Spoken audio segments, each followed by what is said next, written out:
नमस्कार दोस्तों, welcome to our YouTube channel reignite studies. तो साथियों, एचपीएससी ने मेंस की जो है एग्ज़ाम डेट्स को डिक्लेयर कर दिया है। पूरी डेट शीट एचपीएससी ने अपनी वेबसाइट पे डाल दी है।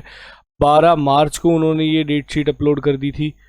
तो इससे एक चीज़ की तो श्योरिटी है कि आपका पेपर जो है वो टाइम से हो रहा है। आपका मेंस का पेपर टाइम से हो रहा है। तो एचपीएससी ने पहले ही बताया था कि 30 तारीख को और 31 तारीख को मेंस एग्ज़ाम है। तो 30 तारीख को मॉर्निंग शिफ्ट में आपका जीएस का एग्ज़ाम है और इवनिंग शिफ्ट में आपका हिंदी का एग्ज़ाम है। अब मॉर्निंग शिफ्ट की जो टाइमिंग है वो 8:30 बजे से है, 8:30 बजे सुबह के। और इवनिंग शिफ्ट की जो टाइमिंग है वो है 2:30 बजे से, 2:30 बजे से 5:30 बजे तक। ये है 8:30 से 11:30 बजे तक का आपका एग्ज़ाम है। 3 घंटे का आपका एग्ज़ाम है। और 31st को जो है वो मॉर्निंग शिफ्ट में आपका इंग्लिश का पेपर है और इवनिंग शिफ्ट में आपका ऑप्शनल का पेपर है। इवनिंग शिफ्ट के अंदर आपका ऑप्शनल का पेपर है। तो साथियों, अपनी तैयारी आप करते रहिए, जितना भी आप पढ़ रहे हैं लगातार कंटिन्यूअस। देखिए, पिछली बार जो हिंदी का पेपर है, हिंदी के पेपर के अंदर मोस्टली स्टूडेंट फेल हुए हैं। मोस्टली स्टूडेंट हिंदी में ही फेल हुए हैं। तो जितना हो सके लैंग्वेज पेपर जो दोनों है, हिंदी और इंग्लिश, इनको अच्छे से प्रिपेयर करके जाएं, क्योंकि यही एक डिसाइसिव फैक्टर है एचपीएससी के अंदर। आपकी रैंक के अंदर इंग्लिश और हिंदी से ही फर्क पड़ेगा। इसके साथ साथ जीएस का पेपर देखिए, सबका नॉर्मल हो रहा है। जीएस का स्कोर जो है वो वेरी करता है। मैक्सिमम मार्क्स मान लीजिए अगर 120 नंबर हैं तो 80, बस इतने मार्क्स का ही डिफरेंस होता है। 120 से 80 के बीच सबका स्कोर होता है। जबकि इंग्लिश हिंदी के अंदर ऐसा देखा गया है कि आपका स्कोर अगर 100 में से इंग्लिश में 70 मार्क्स है तो लोअर स्कोर 30, 20 ऐसे होता है लैंग्वेज पेपर्स में स्कोर। बहुत सारे स्टूडेंट हैं जो हिंदी में काफ़ी अच्छा स्कोर कर रहे हैं और इवन इंग्लिश में वीक पढ़ रहे हैं। कुछ इंग्लिश में अच्छा स्कोर कर रहे हैं और हिंदी में उनसे पासिंग मार्क्स तक नहीं लिए जा रहे हैं। ऑप्शनल तो एक इंपॉर्टेंट डिसाइसिव फैक्टर है ही, तो ऑप्शनल को आप अच्छे से प्रिपेयर करते रहिए। तो आपके एडमिट कार्ड जो हैं वो बता दिए हैं एचपीएससी ने कि एडमिट कार्ड आपके 24 मार्च से आपके एडमिट कार्ड आ जाएंगे। 24 मार्च से ठीक 9 दिन बाद आपके एडमिट कार्ड आ जाएंगे। आपको पता लग जाएगा आपका सेंटर कहाँ पे है। ठीक, किसी भी कैंडिडेट को सेपरेट तरीके से नहीं दिया जाएगा। और जो पीडब्ल्यूडी के कैंडिडेट हैं जिनको टाइम लिमिट ज़्यादा चाहिए, उनके लिए जो है वो लिंक ओपन होगा एचपीएससी का 24 से लेके और 29 मार्च तक। तो इस बीच वो अप्लाई कर सकते हैं। अब साथियों देखिए, इसके साथ साथ हमने एक चीज सोची थी कि आंसर राइटिंग सबसे इंपॉर्टेंट चीज है इसमें। देखिए, पढ़ना इतना इंपॉर्टेंट नहीं है, पढ़ना ठीक है इंपॉर्टेंट है, बट जितना आप आंसर लिखेंगे ना उतने ही आपकी स्किल्स जो है वो ब्रशअप होंगी, उतना ही आप अच्छा स्कोर कर पाएंगे। जीएस और ऑप्शनल में सबसे बड़ी प्रॉब्लम ही ये है कि टाइम नहीं मिलता स्टूडेंट्स को। आप पेपर को अटेम्प्ट नहीं कर पा रहे हो पूरा। तो अभी से आप प्रैक्टिस रखिए कि इंट्रोडक्शन कंक्लूजन आपका तैयार हो और ऐसे आप प्रैक्टिस करते रहिए। हम भी ट्राई करेंगे कुछ कुछ क्वेश्चंस जो इंपॉर्टेंट है या पास्ट ईयर क्वेश्चंस हैं तो कैसे आप आंसर लिखें, कैसे आप वर्क करें। ऑप्शनल में पीएसआईआर के आंसर आप कैसे लिखें उसको लेके पहले भी 2-3 वीडियो हमने डाली थी। अब भी मैं एक जीएस का एक पास्ट ईयर क्वेश्चन लूंगा जो मैं आपको बताऊंगा कि कैसे आप आंसर को लिखें। तो पास्ट ईयर का एक क्वेश्चन था कि discuss the fundamental values underpinning in the Indian constitution. तो उन वैल्यूज को डिस्कस करना है जो कॉन्स्टिट्यूशन की फंडामेंटल वैल्यूज है बेसिकली। ठीक है, तो इसका इंट्रोडक्शन पार्ट हम सबसे पहले देखते हैं कि इसका इंट्रोडक्शन क्या होगा। तो इंट्रोडक्शन में देखिए, इसमें कीवर्ड आता है इंडियन कॉन्स्टिट्यूशन। तो आपको जो है ना सबसे पहले इंडियन कॉन्स्टिट्यूशन को ही डिफाइन करना कि इंडियन कॉन्स्टिट्यूशन ऐसा क्या चीज है। तो हम सबसे पहले वही बताएंगे कि Indian constitution is like a brand new instruction manual carefully written to guide this free nation. It is more than just rules of the government, though it also lays out a set of important ideas about how India should function as a country, making sure everyone is treated fairly and has a chance to succeed. These ideas are likely a compass and pointing India in the right direction for the future. तो हमने यही बताया कि Indian constitution मात्र एक document नहीं है, written document, कोई सेट ऑफ रूल्स नहीं है, उससे बढ़ के कहीं ना कहीं है। ठीक, इसमें बताया कंट्री कैसे फंक्शन करेगी, कैसे हम सिटीजन्स को फेयरली और इक्विटेबली ट्रीट करेंगे और कैसे कंपस के रूप में गाइड करेगा इंडिया को फ्यूचर डायरेक्शन के लिए।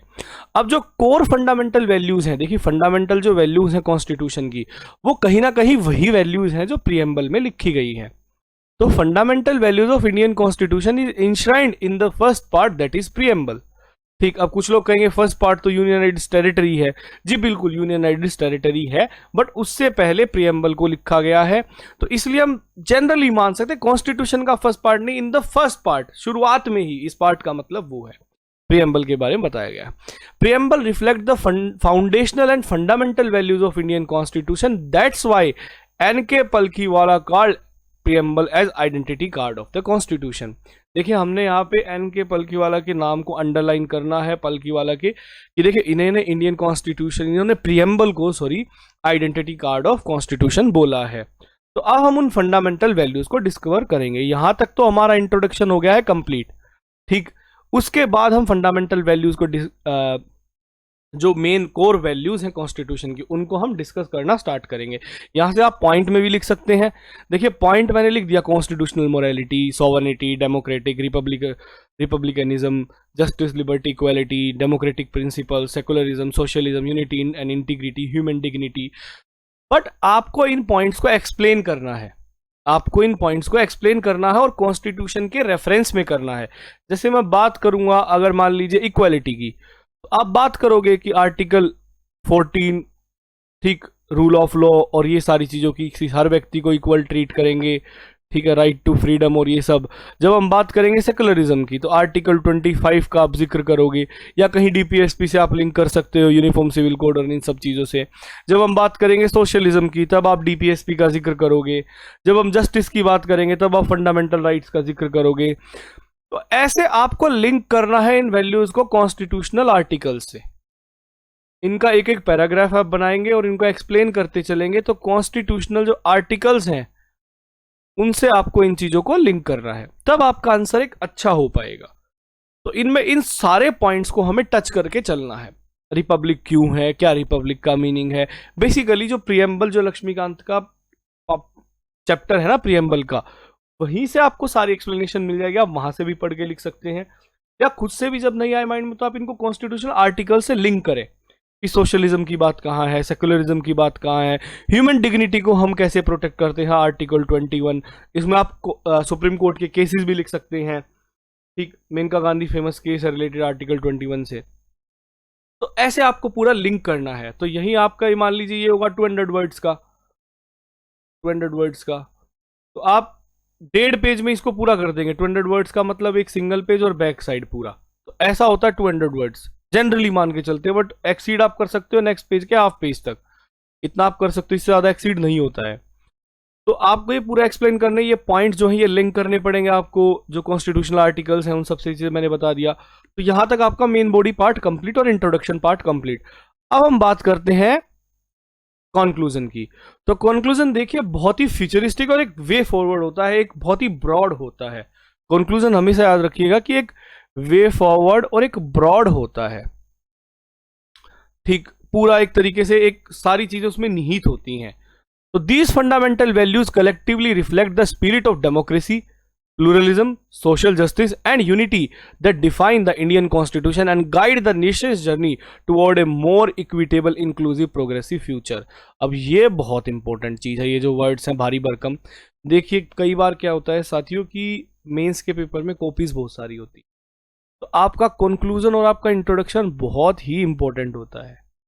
अगर ये अच्छा लिख दिया ना आपने, तो आप मान के चलिए कि आपका इंट्रोडक्शन पढ़ेगा मान लीजिए कोई एग्जामिनर, और उसने देखा कि आपने ठीक लिखा है, आप सही पॉइंट को हिट कर रहे हो, आपको क्वेश्चन समझ आ चुका है, तो वो थोड़ा जल्दी चेक करेंगे और आपके कंक्लूजन को पढ़ेंगे लास्ट में कि हाँ कंक्लूजन भी ठीक है। तो इसलिए बोलते हैं कि इंट्रोडक्शन और कंक्लूजन आपका बहुत ही अच्छा हो।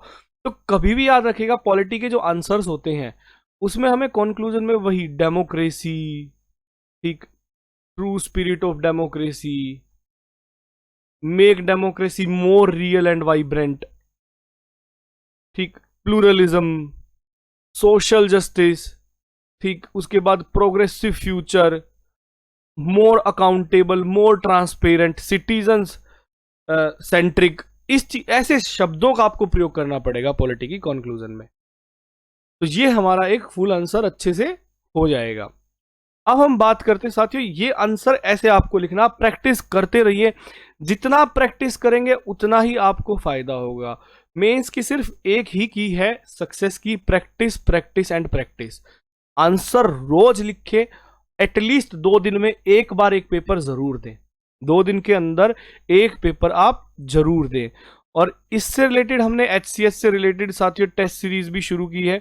HPSC से रिलेटेड हमारी टेस्ट सीरीज का नाम प्रबुद्ध टेस्ट सीरीज है।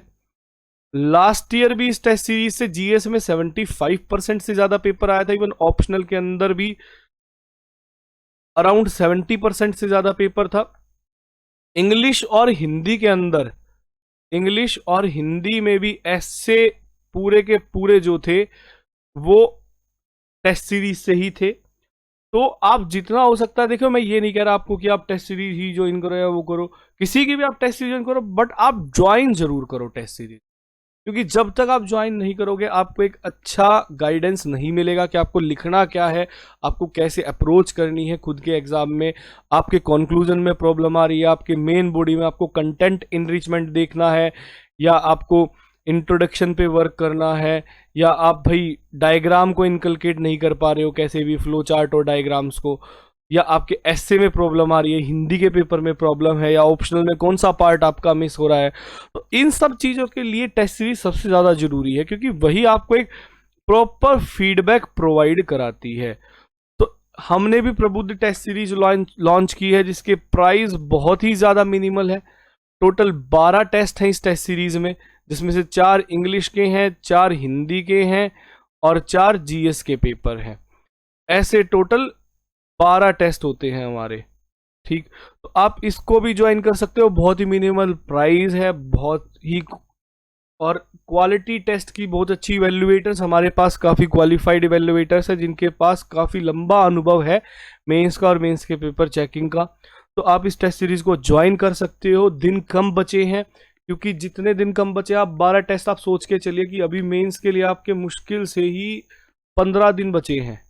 उस 15 दिन में भी अगर आप 12 टेस्ट लिख पा रहे हैं तो बहुत ही अच्छी बात है आपके, इसका मतलब आपकी परफॉर्मेंस जो है वो अच्छी है। आप एटलीस्ट टेस्ट लिख के प्रैक्टिस तो कर पाओगे। तो आप जितना टेस्ट लिखोगे ना उतना ही फायदा होगा, और यही राइट टाइम है टेस्ट लिखने का।